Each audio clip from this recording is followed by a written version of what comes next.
My name's Ed Piskor, I'm Jim Rugg. and we're going to be continuing our From Hell coverage, but first, some business.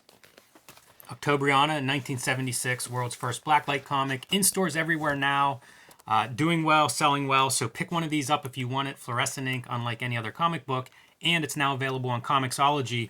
All three editions are one book on there, so if you like to read your comics on screen and Comixology is what you use, it's now available there, along with the Process Zine, which is a separate book that you can get on Comixology, but it's 350 pages of how I made this thing, all the drafts that went into it, scans of the original art, all those details. So whatever you want with Octobriana 1976 is now available.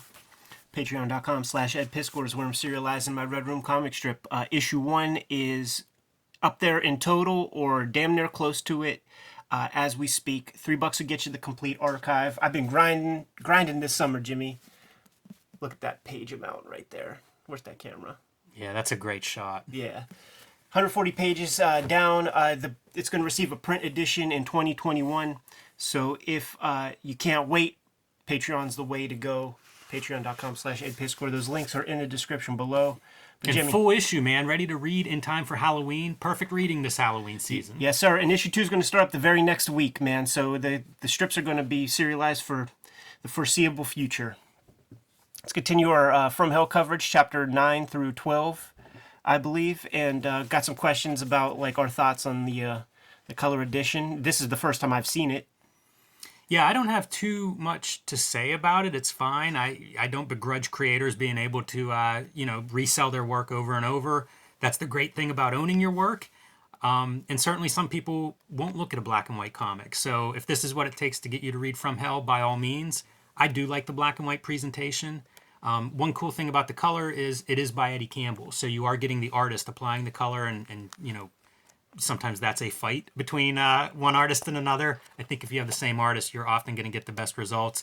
This is a tough sample to look at because this chapter is such a specific thing. Yeah. This has to be the hardest chapter to color, in my opinion. But it gives you a taste of what you can expect if you are curious what the color edition looks like. All right, let's jump in, man. We said it before, we said it again, the beauty of the Eddie Campbell artwork and the intricacy of the Alan Moore story. It's coming to its climax, and this video, we'll call it the downward spiral of Sir William Gall, man. Interesting, Ed. In my notes, I actually described this as a spiral, this chapter, chapter 9, but it's not Gall in this chapter. Yeah, sure. In this one, it's Mary Kelly, who we have seen, all her friends have been murdered now viciously, horribly. Her husband thought she was murdered because there was a prostitute or a woman killed who was using her name, Mary Kelly. She knows her days are numbered. And this is the chapter of her kind of losing it. Because, why wouldn't you? Sure. And I thought you were going to say it was a chapter of Aberline spiraling down, man, because he's not doing too well. His patience is wearing thin this ish. It is a fair point. Like, everybody at this point is in bad shape. The police commissioner, I think, resigns in this chapter. Everything's wrong. This has gotten totally out of control. The crowd, the people of the area, you could say they're spiraling. Yeah. They're chasing the newspaper articles that are having letters. Tons of letters are being written by Jack the Ripper, allegedly. And we'll see the people of London doing that, going back into their office to finish up some work. And meanwhile, they're penning a fake letter from Jack the Ripper. It's incredible what the net that Alan Moore casts in terms of what does this event mean and how do we see it through the eyes of so many different people that are involved in it, even casually, just people that are buying the newspapers. Yeah, and right here from the start, we have a guy selling tchotchkes that are going to be like little totems to protect you from getting your guts ripped out by Jack the Ripper. Yeah, that reference some mad monk who had killed somebody there centuries earlier, and I think in the appendix, it's not even sure that that's a real story. It's almost like just the perfect opportunity for somebody to show up with those tchotchkes, spin a little bit of a tale, and build on what's already in the air for these people. William Gall was given a task by the Crown. Very simple. There are these 4 girls engaged in conspiracy who know one of our darkest secrets. Crown Prince is a friggin' douchebag and knocked up a commoner, and there's a threat to the crown that was born floating around in some kind of orphanage right now. What Queen Elizabeth did not say was splatter these chicks all over the cobblestones and create an uproar in the community. We just wanted a simple disappear job. Why can't you be like Harvey Keitel in Pulp Fiction and just kind of clean up the situation without making too much of a mess? So there's a sequence where the Queen is like, William, you gotta pump the brakes, man. You like we didn't ask for this. It's doing a little too much. And with a few mere sentences, man, all that Sir William Gull has to do is equate what he's doing with the people that he's killing with being like Robespierre and the French revolutionaries.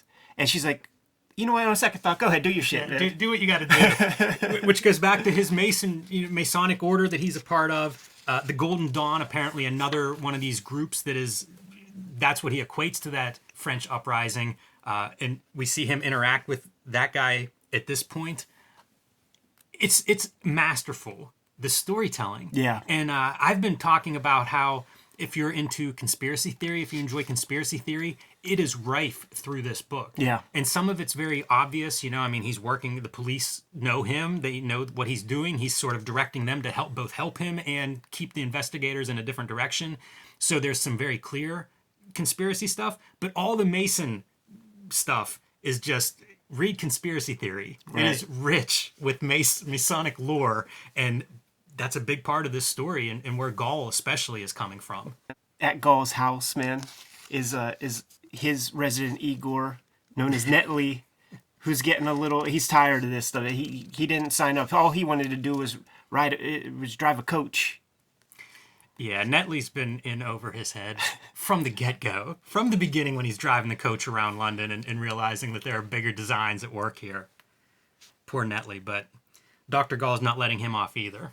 There's one. They have a job to do, and they're not finished with that job yet. Man up, Netley. And we see Mary Kelly just, I mentioned the spiraling. She's drinking. She's going to have several sexual partners in this last, 20 hours of her life or whatever. Inconsolable, it seems like it's fate that she's going to meet this horrible end. It's not even that she's going to die. It's that she's going to be mutilated by this butcher. And as the killings were escalating, as the killings were going down, there's just the vicious nature was escalating. It'll reach its crescendo with her, of course. There's the sequence with Aberline. He's given Mary like a couple extra dollars like as a loan.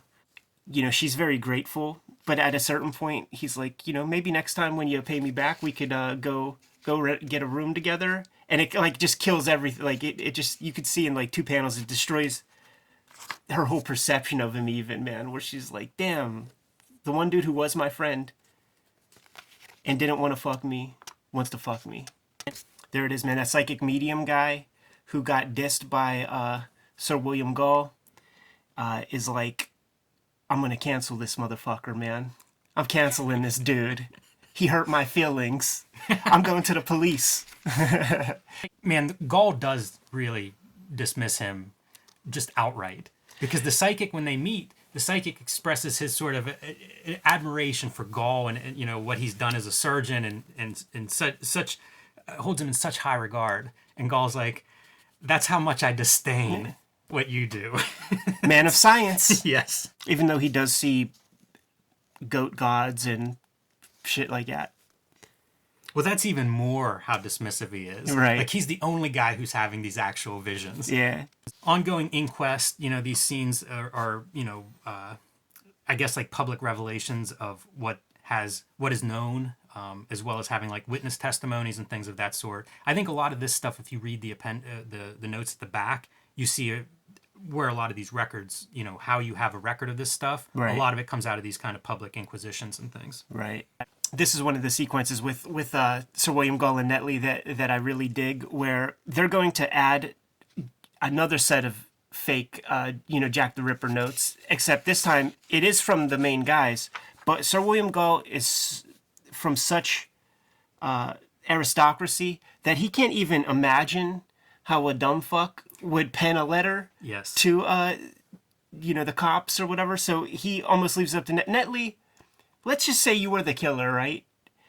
How would you process a note to the feds?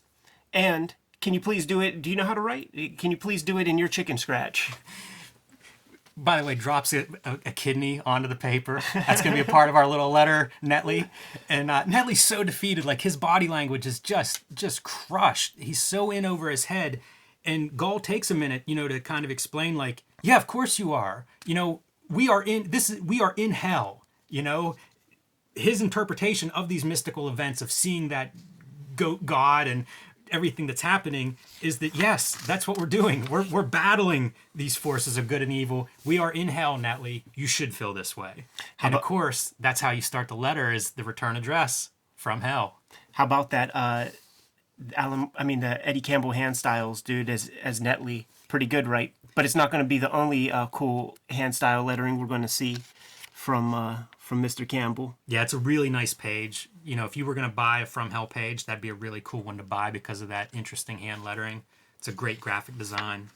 And then you turn the page, and we have, the people of London who are enjoying their pastime of penning these fake letters to the media. You have, a proper man of the house. Man of cloth. Is that a priest? I think so. Oh, there's a Holy Bible on his desk, and I think that's a collar. Yeah. So he's doing his thing, man. Guy at the pub, kids. Yeah. And of course the kids would. But look at the lettering, all different from each. Some of them you have to imagine that, like, I don't know about you, man, but like when I would have some wall graffiti, I'd be like, hey man, why don't you draw a little something right here? Maybe one or two of those is a different hand. Mary Kelly looking for strength in numbers, perhaps bringing another lover into the house. You know what I was thinking? I was like, oh man, she's gonna set this girl up for the okie doke, man. Like just set her, like, get her toasted and bounce. Dark. Joe's not very into it. Mary Kelly's disappointed, to say the least. Angry. And different characters suggest to her, like, leave. Like, you got to get out of here. It's hopeless. Like, she has no money. She can't go anywhere. Right. It sounds great, but it's just not a realistic option. Yeah, even the prince, sneaks out of the tower to tell her to get the hell out of there. But that's like one of those, when they talk about, people of privilege, like making suggestions to others, and how it is fully ineffective. Like, you get a page of that, man, where the prince is just like, oh yeah, you got to go somewhere. One thing that happens in all of this, there's a window broken. She's trying to share her apartment with people. Again, I think trying to not be alone. And she hides a key right inside the broken window, and Netley gets hold of the key. Yes. Which is going to become important. William Gull informing the police commissioner that he's got one more round to do. And the commissioner's just like, I'm done. It's over for me. We did everything we could. We tried to get you to stop, but no more. Yeah, calls him mad, and when Gaul leaves, turns in his resignation. Or writes his resignation. And the chapter ends right at the doorstep of Mary Kelly. Yeah, she takes a couple of gentlemen suitors. They come and go. And then the final guy to enter the house, we see Dr. Gaul actually enter. He has a copy of the key from Netley, lets himself in. What a chilling way to end this chapter. Yeah. Knowing everything that has come up to this point, what a dark ending. And I think that's the longest chapter, 58 pages. Like, it is a lot of building that suspense. Like, we know she's going to be a victim. We know how history plays out. And it's just getting to that moment. And it's a terrible page. We have, throughout this comic up to now, these 500 pages we've read or whatever, passage of time, over and over again with the little calendar and all that. Let's slow everything down to one dark, disturbing, disgusting night while, who is the last person you would want to put some surgical steel in the hands of? Perhaps some kooky guy who's having crazy flashbacks, acid trips, seeing goat gods, and given free reign by the crown to do whatever he wants. What a slasher, too. Totally. It's a complete design. Like, if you did a horror movie that had nothing to do with this, that would be a good design for a slasher type character. Agreed. And this chapter, chapter 10, is just him. I don't want to say systematically taking her apart because it seems pretty vicious, but we're dealing with some 9-panel grid of cutting this lady to bits. Yeah, if you read the appendix for this chapter, nobody knows exactly what happens in this room. What they know is the end result. Right. And so Moore describes this as Gull's actions are based on a, quote, kind of speculative seance divination on his part. And knowing Moore's practices with magic, it's very entertaining to me to think about how exactly he got to this point. What was done to kind of achieve the writing of this particular chapter. Extremely graphic. I didn't realize it, but you can find photos. There were crime scene photos of this, so you can find photos of Mary Kelly's remains. Yeah. I don't recommend that you do that. It's shocking to me how graphic they are. I like the idea that it's systemic, that, you know, the way he's cutting this person up, because we see these flashbacks that have been built as part of the story, that he's having these moments of kind of flashing around, and he flashes back to, I guess, examinations, you know, dissecting human bodies whenever he was a student and explaining the different organs and things. And so, like, that's one of the bits of flashback that we see.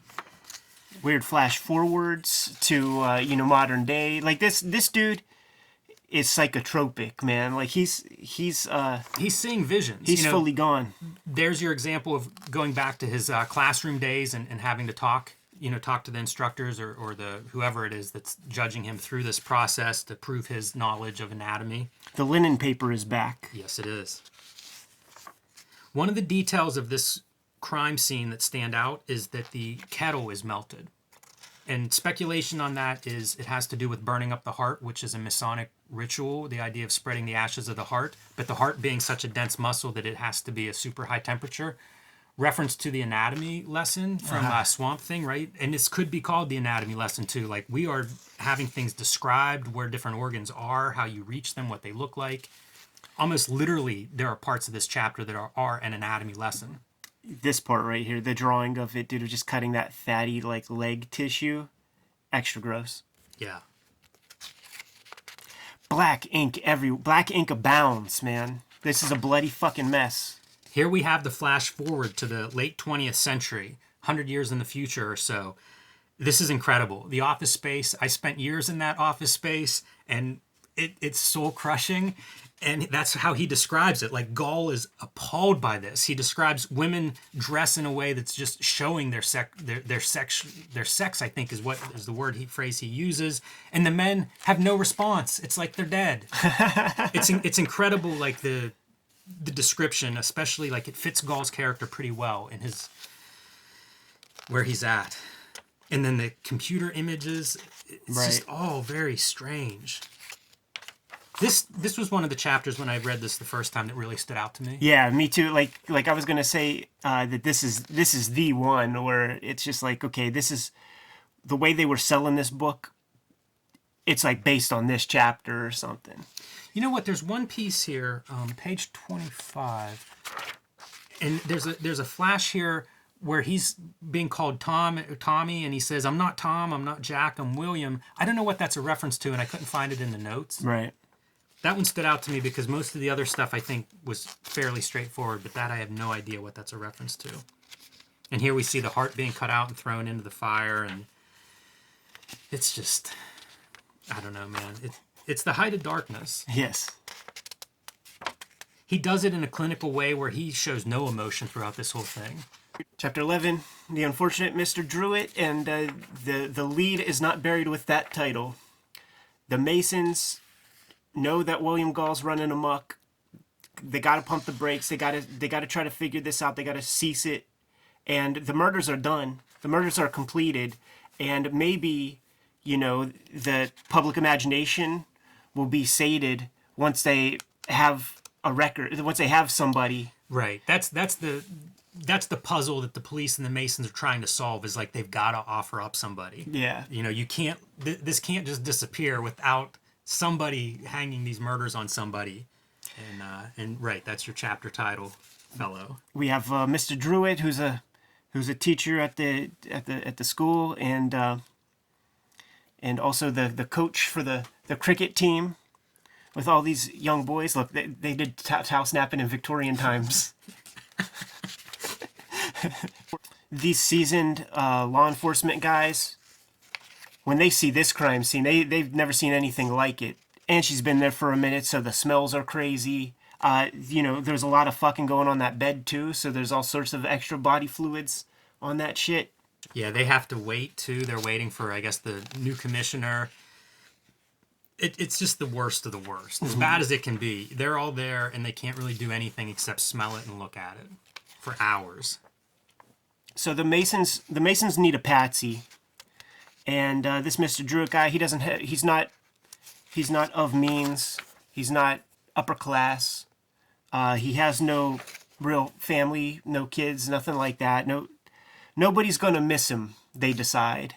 Aberline goes to get his drink, dressed up fancy on this day. This is when he was hoping to collect that loan. Yeah. And Emma's nowhere to be found. Yep. And he's real salty about it, man. She leaves a note and is just like, I gotta go. When he sees a hooker on the street, he's gonna take all of his rage out, all of his anger on Mary Kelly out on her. Telling the cops, man, go take this girl away. Cops like, yo, this is Amsterdam. He's like, we let these girls do this here. He's like, not this time. This is the Masons aside and things. Yeah, we keep seeing the Mason, the secret ring. Right. As they're making their plans, their concoctions, the conspiracy to figure out how to manage this. And Gull is just more and more, like, he's down the rabbit hole completely, man. Well, he's done his thing, like his whole takeaway is like he was put on this earth for a purpose and he didn't know what that was at the beginning of this book. And that's part of having those visions and seeing that God figure. This is his mission. And once once Mary Kelly is killed, he's done. He's done this thing that's going to shape the 20th century, that's going to keep the Masons in the proper control. That's his purpose in life. And once it's over, he can do whatever he wants. Like at that point, he's carefree. Yeah. Poor Mr. Druitt. After the Masons get their targets set on him, they set him up for his downfall. It's a real good sequence too. He gets called to the office, and we saw those cricket players earlier. One of the little boys who can't even look up and isn't even allowed to speak is calling Mr. Druitt in for kissing him, touching him, and shit like that. And just when you see this kid, you just know the kid's being muffled. He's being forced to go along with all this shit. And Mr. Druitt's done, man. Doesn't get to be a teacher anymore, and his whole world's just falling apart. Moore's a sick fucker, dude, because like he sells it really well. Like throughout the whole issue, just the downfall of this guy. Yeah, there are pieces planted too. Like he outlines everything that's happening. There's a guy that works in his same building who's ex-cop. Like it's spelled out very clearly how this is going to work. Even getting him to go have a drink, confide in him. And one of the things that works really well is write down your feelings. Yeah. Which becomes essentially a suicide note. Right. Yeah, it is very, very sick, very gross, but you gotta imagine not the only time somebody's been framed up for, because you need to close the case. They get him sauced up, take a drink, and then when this dude delivers... Put a Mickey in the drink, too. Yeah. Because we don't want any resistance. Right. This guy delivers Mr. Druitt to the coppers. The bobbies take hold of him. This is a fun sequence. You see them putting bricks into his pockets. They're going to throw him in the river. He's going to drown. Yeah. Whenever they recover it, I guess it's in the next chapter. It is, yeah, very beginning. Whenever they describe this, it's very precise language, and it's stones in his pocket. And the guy's like, they were bricks. And he's like, you write it out as stones, which is, again, another Masonic reference. Chapter 12, man, the apprehensions of Mr. Lees. Mr. Lees is that psychic medium guy, psychic to Queen Elizabeth. This is a funny choice. So he's summoning whatever spirit, the queen wants to talk with somebody or whatever. I guess that's from her point of view, because in the beginning of the book, Lee admits that he wasn't a psychic, so Right. I guess that's her imagination, not what he's actually summoning. Of course, yeah, yeah. And he's a real, like, he's in hacking, they call it social engineering. The easiest way to get a password is for you to give me your password by me asking you some questions, man. And he plays that little social engineer game with this guy right here he's looking for Sir William Gull's address. You know, he's still cranky. That Sir William Gull punked him down. So this is the issue where Sir William Gull gets canceled, man. The early form of Twitter was being a snitch. This is pretty well done too, I think. This Incredible. chapter. Very Incredible. compelling reading this. So he goes to Aberlin. He sort of does his little song and dance, you know, going into his trance or whatever. Yeah, shits his pants, has a tremor. But gives up the address and is like, you guys have nothing. Like, let's go find this dude. And it lines up. You know, like Aberlin's looking for a surgeon. He's looking for somebody that would be maybe in this other section of town. Right. But Aberlin is still like you know, I got nothing. Let's do it. They go to Sir William Gull's house. It takes a minute until they find out that they're in like the surgeon to the stars home, and ask the wife about the murders. Like, but even still, like, Aberlin is leading the witness, man. He's like, listen, I know it's nothing, but we're here. We got this guy. He says that, you know, the spirits told him to come here. Do you know anything about your husband? She swears up and down, 2 pages, man. And my husband is innocent, and I'm going to tell the queen, and blah, blah, blah. Until she drops the name and who the guy is. Right. It's your Her Royal Majesty's surgeon, and Aberlin's like, Sir William Gull. This is a little bit of a bigger fish than I think he was hoping to encounter. And it's great, man, because Sir William Gull pops in. May I help you? And with no resistance, when he finds out why the guys are there, William Gull's like, oh yeah, that's me. Yeah, I did it.